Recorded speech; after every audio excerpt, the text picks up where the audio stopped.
السلام عليكم ورحمة الله تعالى وبركاته. مرحبا بكم في فيديو جديد. نتمنى تكونوا في اتم الصحة والعافية وانتم كتشاهدوا لا فيديو ديال اليوم. مرحبا بكم في قناة شهوات مع جيهان. وصفتنا اليوم ان شاء الله فغادي نقترح عليكم هاد الملويات معمرين في الفران. الصراحه اللي كيجيو معتبرين ولداد بزاف، مورقين وهشاش وفيهم واحد التوراق اللي هو عجيب وكيجي مقرمش ولذيذ. غنحضرها معكم بواحد الطريقه اللي هي مختلفه وزوينه بزاف، يعني ومختلفه على الطريقه اللي كنورقوا بهم الملويات ديالنا اولا المسمنات. بطريقه غتعجبكم وانا متاكده غادي تعجبكم بزاف بزاف. مهم البنات، الا كانت هذه اول مره كتزوروا القناه فما تنساوش تشتركوا في القناه، تفعلوا جرس التنبيهات باش دائما توصلوا بجديد الفيديوهات. بلا ما نطول عليكم يلا نكتشفوا المقادير وطريقه التحضير لهاد الملويات المعمرين اللي كيجيو هائلين وفرجه ممتعه. فغادي نبداو على بركه الله. فغادي نحتاجو 5 الكيسان ديال الدقيق الابيض مع 2 كيسان ديال الفينو اولا دقيق القمح الصلب. انا هنا كنت خلطتهم مع بعضياتهم وغربلتهم. صافي ضروري كنغربلوهم وكنضيف لهم هنا معلقه صغيره ديال الملحه مع 2 معالق ديال سكر سنيده اولا سكر حبيبات، ممكن تعوضوها بالعسل ماشي مشكل. وعندي هنا ماء اللي تيكون الماء عادي يعني ما دافي ما حتى شي حاجه. ونبداو يعني نعجنوا العجينه ديالنا. بالنسبه للعجينه البنات ما تكونش مرخوفه بزاف، يعني تكون ما بين وبين، يعني شبيه بالعجينه ديال المسمن. الطريقه اللي غادي نحضرها بها معكم واحد الطريقه اللي هي زوينه وانا متاكده غادي تنال الاعجاب ديالكم. كيجي فيها التوراق خطير بمعنى الكلمه. لهذا بالنسبه للعجينه ديالكم ما تخليوهاش مرخوفه بزاف، خليوها تكون شويه قاصحه اولا شاده في راسها. هنا من بعد ما جمعتها مزيان من البول فانا هي ضروري غادي ندلكها مزيان هنايا فوق سطح العمل بهذه الطريقه هذه. هنا الا كنتو شفتوا باللي انكم فوتوا الماء بالنسبه للعجينه ممكن تزيدوا شويه ديال الدقيق غير باش ما تجيكمش العجينه مرخوفه بزاف، حيت ما خصناش العجينه تكون مرخوفه. فهنا بعد ما دلكتها مزيان مزيان فغادي نديرها مباشره يعني في واحد كيس بلاستيكي ونخليها ترتاح. وغادي نحضر معكم واحد الحشوه اللي هي بسيطه وسهله واقتصاديه. فغادي نحتاجوا واحد البصله كبيره، ممكن تاخذوا غير 2 بصلات صغار كنقطعوهم هكا قطع اللي هما شويه كيكونوا كبار كيجيو هكا بحال اللي باينين ما يكونوش قطع اللي هما صغيورين. صافي كندير شويه ديال الملحه مع شويه ديال الزيت. وغادي نزيد هنا 2 ديال الفلفلات.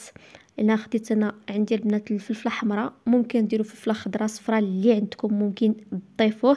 فانا خديت فلفله حمراء 2 ديال حبات ديال الفلفله اللي قطعتهم قطع اللي هما كبار شويه بهذا الشكل هذا. وغادي نغطي عليها وغادي نخليهم حتى كيطيبوا لينا واحد شويه، يعني حتى كينزلوا لينا بهذا الشكل كيف ما موضح لكم في الفيديو. من بعد غادي نضيف شويه ديال الصدر ديال الديك الرومي اولا الدجاج اللي عندكم كنقطعوا قطع اللي هما صغيورين بزاف. ممكن تستعملوا الكفته، مهم بالنسبه للحوم ممكن تستعملوا اي حاجه عندكم، كذلك فما ممكن انكم تستغناو عليه ماشي ضروري. بالنسبه للتوابل فهنا كنضيف شويه ديال الابزار شويه ديال السكنجبير شويه ديال الكمون شويه ديال الخرقوم. وكذلك ضفت شويه ديال القزبر يابس. الا ما كانش ممكن تستغناو عليه وتضيفوا يعني القزبر العادي ديالكم. هنا البنات راني درت حتى واحد نص معلقه صغيره ديال التوابل ديال الدجاج، ممكن تستغناو عليه. فانا بالنسبه للحشوه كتبقى حشوه اختياريه. انا هنا حاولت ما امكن انني نشارك معكم واحد الحشوه اللي هي سهله واقتصاديه في نفس الوقت. صافي هنا البنات ضروري غادي نغطي عليها وغادي نخليها يعني كطيب واحد شويه. انا ما غاديش نخليها طيب مزيان مزيان حيتاش مازال غادي تكمل الطياب ديالها في الفران. هنا غادي نغطي عليها غير واحد شويه ديال الوقت ماشي بزاف. ومن بعد عاد غادي نضيف لها شويه ديال المعدنوس ولا القزبر، بحال هكا يعني غير شويه شويه من الحاجه، تقريبا واحد 2 معالق كبار هذا ما كان. صافي وما غاديش نغطي عليها دابا، نخليها بحال هكا يعني حتى كتنشف ليا مزيان ونخليها حتى كتبرد. صافي هنا الحشوه ديالي غادي نخليها حتى تبرد وندوزو للعجينه ديالنا من بعد ما يعني ارتاحت لينا مزيان مزيان. يعني ضروري تبداو بها هي الاولى باش كتهناو باش مين كتجي توجدوا الحشوه ديالكم حتى كتلقاوها يعني طلقت راسها. هنا شوفوا العجينه كل ما كانت يعني هنا في الاول راني درتها قاصحه، وهانتوما كتشوفوا يعني انها كتولي كتجبد وكتعطينا الطعم الخدمه، كتجي واعره وزوينه بزاف. فانا قطعتها لاربعه باش يجوني هكا متساويين. فغادي عاوتاني نغطي عليها بكيس بلاستيكي ونخليها ترتاح واحد المده ديال 5 دقائق. من بعد غادي نحيدهم وغادي نستعمل غير وحده. ضروري دابا هاد المرحله هادي ما غاديش نطلقوا بالزيت نهائيا، غادي نطلقوا بالطحين اولا الدقيق الابيض. كنرشوا الدقيق على سطح العمل ونبداو نطلقوا في العجينه ديالنا بالتلاك اولا بالمدلك، كل واحد كيفاش يسميه. فضروري من الدقيق، كثروا من الدقيق باش العجينه ديالكم كتنشف لكم وانتم في نفس الوقت كتخدموها وما كتلتصقش لكم على سطح العمل. صراحه كتجي واعره، هاد الطريقه كتجي مميزه وما كتجيش في نفس الوقت ميدمه وما فيهاش داك الزيوت. طريقه زوينه بزاف. هنا بعد ما طلقتها مزيان فكنرش عليها الدقيق وغادي نحيدها، غادي نخليها على جنب وغنبدا بالثانيه بنفس الطريقه بالدقيق ونبداو نطلقوا مزيان بالدلاك حتى كتولي رقيقه بهذا الشكل هذا. دابا غادي ناخذ شويه ديال الزبده اللي ذوبتها، غادي ندير واحد رشيشه خفيفه. شوفوا معايا السمك ديال العجينه كيفاش رقيق، يعني كل ما رققته كل ما مزيان.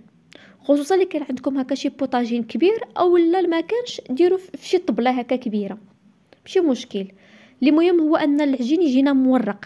هنا هذه الحشوه من بعد ما بردت غنقسمها حتى هي على 4.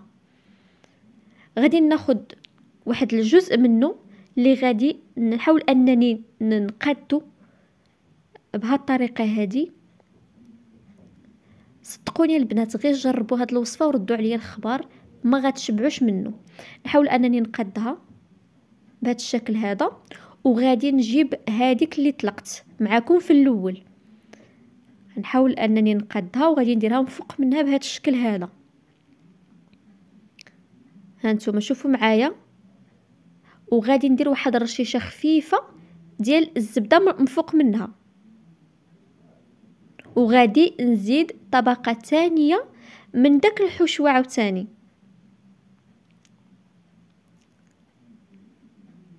نحاول انني يعني حتى من الجوانب ومن الوسط يعني كل شيء نحاول انني يعني نقاد داك الحشوه. من بعد غادي نبدا نروليه او نلفو بهذه الطريقه هذه على شكل بودان. كنلفوها صافي بهذا الشكل هذا. الصراحه ساهل ماهل وما كياخذش نهائيا معكم وقت اللي هو كتير ولا شي مجهود ولا حتى شي حاجه. صافي ونبداو نلفوه بحال شكل حلزوني اولا على شكل المحنشات بحال هكا. صافي ودابا نديرو في واحد الكيس بلاستيكي وغادي نخليه حتى يرتاح ونبدا يعني بالعجينه اللي بقات لي عاوتاني غادي نديرها بنفس الطريقه. المهم غادي نخليهم هكا يرتاحوا لواحد المده ديال 15 دقيقه حتى ل 20 دقيقه. نحيدها من داك الكيس بلاستيكي نديرها يعني فوق هكا فوق واحد ورق الزبده اولا مباشره ديروها هكا في اللاطه اللي غادي تدخلوها للفران. نقرصوها واحد شويه باش يعطينا الشكل اللي هو دائري ومن بعد نعاودوا عليه بالدلاك بهذه الطريقه هذه. الدور ديال الدلاك هنايا كيجيونا مقادين يعني كاين الوسط كاين الجوانب ما تجيش جهه رقيقه وجهه غليظه. صافي دابا غادي نحطها في اللاطه هذا مكان. وبالنسبه للفران فانا طيبتها في الفران ديال الغاز. في الاول خصو ضروري يكون سخون مزيان. الا طيبتو في الفرن الكهربائي كذلك شعلوا عليه من الفوق ومن التحت. كتدخلوا الملويه ديالكم للفران غير على ما كتشمع وتشعلوا عليها غير من التحت. هنا بالنسبه للدهن البنات عندي صفر بيضه مع 2 معالق كبار ديال الزبده مذوبه مع معلقه كبيره ديال الزيت. صافي وندهن الوجه ديالها من الجوانب ومن الوجه ديالها مزيان باش كنتحصلوا على واحد التحميره اللي كتجي زوينه وكيجي الملوي ديالكم محمر. بالنسبه للتزيين فانا زينته غير هكا غير بهذا الفورشيط، ممكن تخليوه هكاك عادي ما تزوقوا بها حتى شي حاجه. وكان هذا هو الشكل النهائي. شوفوا معايا الشكل ديالو كيفاش يجي كيحمق وكيجي في داك التحميره رائعه وحتى من الحشوه كتجي لذيذه بزاف. نتمنى انه ينال الاعجاب ديالكم. نتمنى انكم تجربوه وتردوا عليا يعني الخبر في التعاليق. شكرا لكم بزاف على حسن المتابعه وعلى التفاعل ديالكم مع الفيديوهات اللي كنحط. شكرا لكم بزاف وكنتمنى كذلك هاد الوصفه تنال الاعجاب ديالكم. ما تبخلوش عليا باللايكات، التشجيعات ديالكم اللي كتجي تشجعني وتحفزني نحط لكم المزيد من الوصفات. شوفوا البنات كيفاش كيجيو مورقين وكيجي هشيش، ما تشبعوش منه، ما كيجيش نهائيا داك ميدم ولا شي حاجه، بالعكس كيجي رائع، ما كيقهم حتى شي حاجه. وكانت هذه الوصفه ديال اليوم، تلاقاو ان شاء الله فيديو جديد، خليتكم على خير، بسلام عليكم.